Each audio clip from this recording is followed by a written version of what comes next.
Late last week, it was revealed that the National School Boards Association coordinated with the White House before sending their official letter to the Biden administration, which requested federal monitoring of parents allegedly threatening school administrators and characterized parents as domestic terrorists.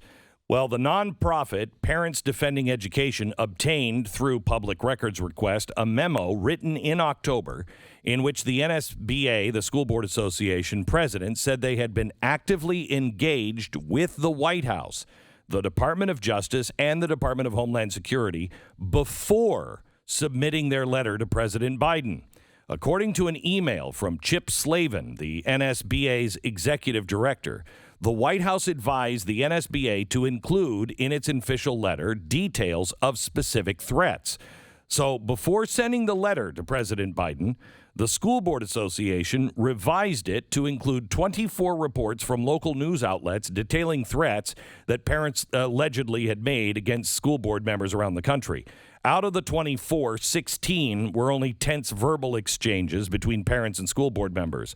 No threats of any physical violence.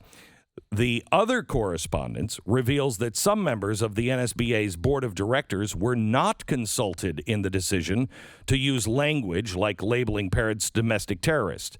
Nicole Niley, president of Parents Defending Education, who obtained the correspondence, now believes that the School Board Association's president and executive director acted on their own without the board's approval in producing the letter for Biden. Some school board members speculated that the executive director, Chip Slavin, was trying to use the NSBA letter to Biden to position himself for a job in the Biden administration. In an email thread among several NSBA board members, one board member wrote, "If the NSBA leadership were truly concerned about safety, it would not have been accompanied by a press release and media interviews. They made it about the school board and not safety." Now, there's an update on this. Jim Jordan, the most conservative member of Congress, I believe, is joining us now. He had a whistleblower contact him, and he released this earlier this week. We wanted to get his thoughts on that. Jim Jordan, the author of the book, Do What You Said You Would Do, which comes out, I think, next week. Jim, welcome. Yeah, I'm going to be with you, Glenn. Thanks for all you're doing. You bet. Thank you. So I think the timeline is so critical. Remember that the School Board Association was working with the White House before they ever sent the letter. They sent the letter between the date of the letter being sent, the 29th, and then the 4th of October when Merrick Garland does his memo. The Justice Department is communicating with the Counterterrorism Division at the FBI. We have that from testimony given in the Intel Committee. So they're putting this together. Then on October 20th, this email goes out from the Counterterrorism Division to FBI agents around the country. The very next day, Merrick Garland testifies in front of our committee and says to Republicans, "We are not treating parents as domestic terrorists," when in fact the day before and 2 weeks before they were doing just that. So Merrick Garland needs to come back in front of the committee and tell us why he misled us during that committee. Did he not know? I don't think that can be the answer. I think he misled us from the get-go. And the idea that they're treating parents as domestic terror, it's a threat tag, a terrorist tag, a label put on parents. The real question I want to ask him is, what's the number? How many parents now have this label on them? Remember, Glenn, a few years back, you were right in the middle of this when the IRS was putting the BOLO be on the lookout list, and listeners to your program and all were being labeled and key terms. So this targeting stuff has got to stop. Let's hope the Democrats are going to call him back in, but I'm not. I don't think they will. I don't think they will. I mean, he is. I didn't think the Justice Department could get worse, but it has. And it is losing the respect of almost all Americans now, except those who want to retain power in Washington, I think. Yeah. But the one thing I'm starting to wonder is, was the letter just in other words, we kind of assumed a few weeks ago that, the School Board Association sends this letter.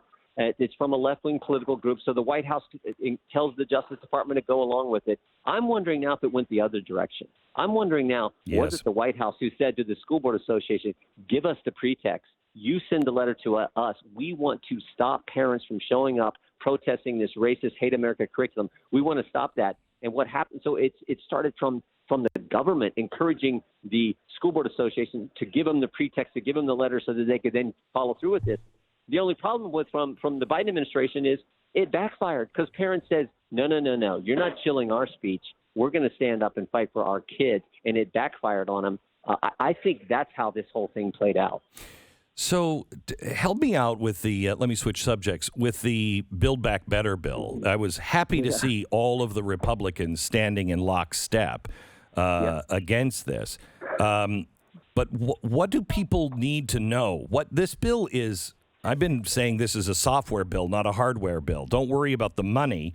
It is about that, but it's more about the operation of, the Green New Deal and everything else, the parts that remain to make this thing into a machine that just grinds people and businesses up. No, I think that's exactly right. The spending level is obnoxious. It's bad enough. But what's scarier is the policy in it. This Green New Deal, this policy is going to make our energy problem that much worse. The tax increases that are coming into it, and all the big government. I mean, this is. I said this the other day, but I believe it. It's the accelerated march to communism now that the Democrats are on, and this bill is the big thing. So I hope Senator Manchin and Senator Sinema hold firm, and that somehow we can stop this, because you're right. It's not the money in and of itself. And that's bad enough, because that's going to add to the already 31-year high inflation problem we have. But it's the policy, it's the big government, it's all that moves us in this left-wing communist direction. Do we save the country, Jim? Do we? Yeah, no. It's look. I had a lady at a little town hall type meeting I was doing a few weeks ago. She's probably in her mid-70s, and she got tears in her eyes when she said, "I never thought I could see it move this fast, get this bad, this quick." And I get it, and I'm scared. I'm nervous too, but the American people, they figure out a way to rally.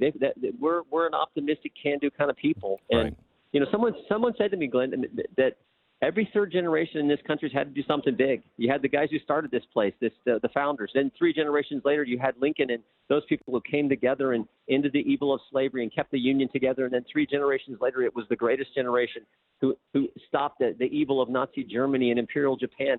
And now here we are 3 generations later. And maybe it's our turn. And the threat is from within in this move towards socialist, communist craziness. But we're going to have to stop it. And we're going to have to focus on what they're doing to the First Amendment, because that's what scares. All these policy things are terrible. But when they take away your right to speak, your right to exercise your First Amendment liberties, that is fundamental, and that is what we have to stand up. And that's why they went after the school board so much. They didn't want these moms and dads standing up and exercising their First Amendment rights and speaking out against this craziness, and it backfired. So that's what encourages me.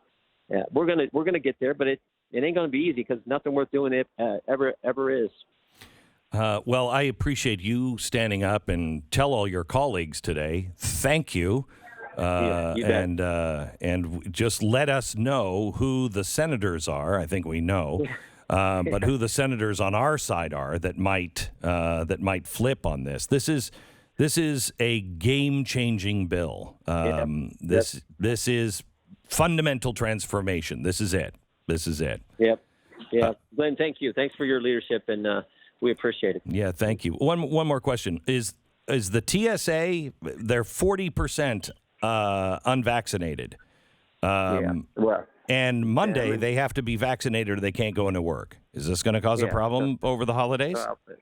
My guess is probably so. I mean, and 40% of truck drivers in this country probably don't have. I mean, at least with one of the employers in my district. So, I mean, there's not one thing that Joe Biden's policies have helped. They've made everything worse, and that's why 71% of the country think we're on the wrong track. I mean, the real question is, who are the 29% who think we're on the right track, for goodness sake? So, no, it's bad. But thank goodness for the courts and what the courts have said on the vaccine. Yeah. Thank you so much, Jim. I appreciate it. Jim Jordan will be on one of our podcasts probably right after this coming holiday. His new book is Do What You Said You Would Do. Gosh, if they did that, wouldn't they be popular? Jim Jordan.